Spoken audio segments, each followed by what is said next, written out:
Have you previewed your MIPS info? Meanwhile, a common treatment for multiple myeloma can influence test results.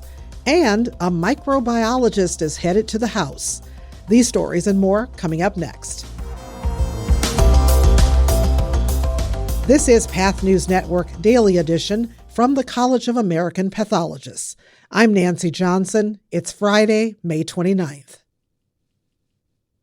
Pathology practices that participate in the Merit-Based Incentive Payment System, or MIPS, can now preview the information. The preview period is intended to allow practices to verify the accuracy of performance scores and other data. The Centers for Medicare and Medicaid Services make information for the 2024 performance year publicly available later this year. If you find errors, you can submit a correction request to CMS before the preview window closes on June 11th. In more news, Florida Republican Representative Neil Dunn introduced a bill in the House of Representatives last week that would allow laboratories to opt for Food and Drug Administration or third-party reviews for some laboratory-developed tests, or LDTs. It would also impose new reporting requirements and regulatory standards for LDTs. A 2025 court decision clarified that LDTs are regulated under CLIA, the federal law that already regulates lab testing. The proposed bill would introduce a framework for doing that, with a transition period of 2 years. The CAP is evaluating the bill, known as the Enhancing CLIA Act. The CAP has said that any LDT proposal should strengthen patient protections without creating duplicative or burdensome requirements.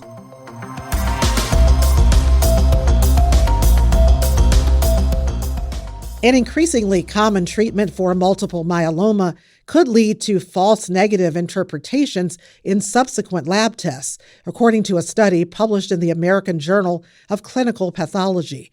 Researchers at the University of California, Irvine, showed that intravenous immunoglobulin therapy can temporarily obscure small monoclonal proteins in electrophoresis tests. Detection of these M proteins help laboratories distinguish between a completely successful response to treatment and a good but only partial response. The study's authors concluded that labs must be informed of the patient's intravenous immunoglobulin therapy status when interpreting test results. And finally, Jasmine Clark won the Democratic primary for the U.S. House of Representatives in Georgia's 13th district last month. That's notable because the state representative holds a PhD in microbiology and teaches at Emory University's Woodruff School of Nursing. Clark is widely expected to win election in November in the heavily Democratic district, which will make her the first African-American woman with a science doctorate to be elected to Congress. There are currently 16 medical doctors and 1 science PhD in the House, none of whom are pathologists or microbiologists. Clark got involved in public life as organizer of a March for Science in Atlanta in 2017, and she has said in interviews that her science background gives her a unique perspective among legislators. One of her colleagues in the Georgia State House even quipped that her legislative approach is putting policy under a microscope. That's all for today. For more information on today's stories, check the show notes. And if you've got a story we should be covering, write to us at stories@cap.org. We'll be back Monday at 5 a.m. Eastern for another episode of the Daily Edition.